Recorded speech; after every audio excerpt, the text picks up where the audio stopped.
Hello and welcome to another edition of Another Book Review. This week I'll be reviewing The Goldfinch by Donna Tartt.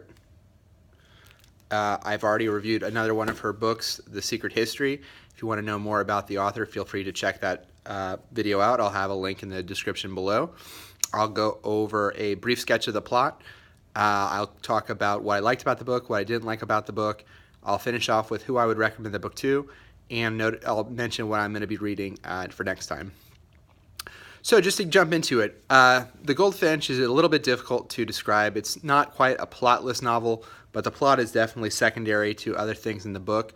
The inciting incident of the book, it is about a teenage boy named Theo who lives in New York City with his mother. One day they are at a museum, and the museum is the site of a terrorist attack. In that confusion, or in the aftermath of that, Theo is able to remove a painting from the museum, but unfortunately his mother passes away in the chaos of the event. So the book really just follows Theo for about 15 years, from the time that happens to when he becomes an adult. But that is the main hook of the novel, which is one of the things I liked about the novel. I think it's a really good elevator pitch for someone to see if they'd be interested in the book or not. I think it's pretty concise and either gets them into it or it doesn't. Another thing that I liked, and kind of similar to The Secret History, I think Donna Tartt is really skilled as a prose writer.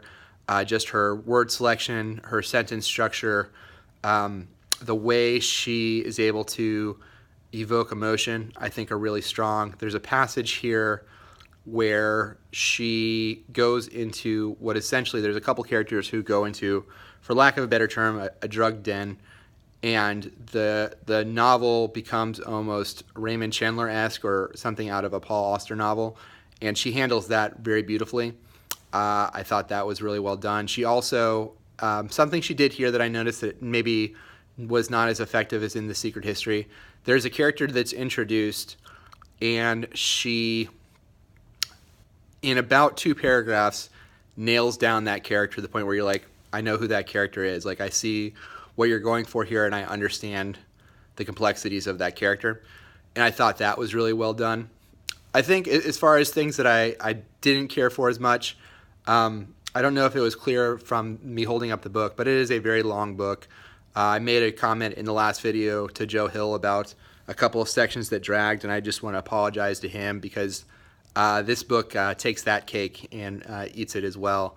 They're just sections that kind of meander and don't necessarily go forward with the plot as much as you would like. The plot, that plot summary that I just gave at the beginning is about up to a quarter of the novel, maybe about 20% of the novel. And then the plot, there's a plot twist about 3/4 of the way through. But in between that, it really is just kind of following this character as he goes through, I don't want to say a foster system, because it's not quite that, but he goes and lives with a few different people, and kind of watching him interact with those people as well as the other characters that are in his orbit there.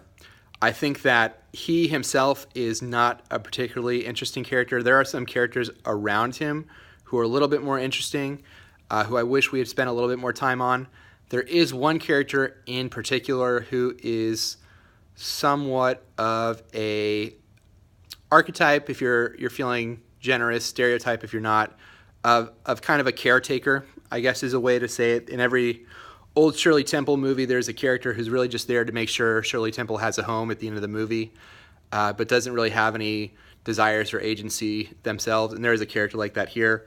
Similar again to The Secret History, there's a character in this novel who it's hinted at that he's going to be a little bit more important than he is. I didn't feel as strongly about this character in The Goldfinch as I did in The Secret History, but there is a little bit of that. There's an action scene that doesn't quite land as well, and kind of similar to what I mentioned before about it being a Chandler-esque novel. Towards the end, when we're getting close to the climax of the novel, there's a lot of characters who are kind of introduced rapidly, and they kind of confuse the plot a little bit. You're kind of unsure about what exactly is going on. I think that maybe in part Donna Tartt's hinting at the plot really isn't the important thing about this novel. It's really about the writing and the characters, and the plot is definitely secondary to that. And that may be true.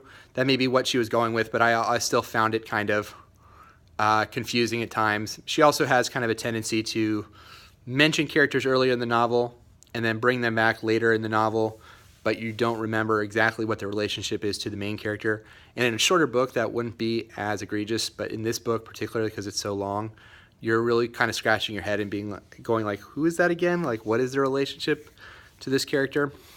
But ultimately, to kind of square the circle here, it actually, in a lot of ways, the book is about grief and loss and how do you move on from those things. And the main character has not only his mother, but several other people that he loses in his life as well. How realistic all that is, I'm sure there are people where that does happen to. It seemed a little bit over the top, but I think it kind of fit in with the story of this boy essentially stealing a rare, priceless piece of art and kind of hiding it for a while.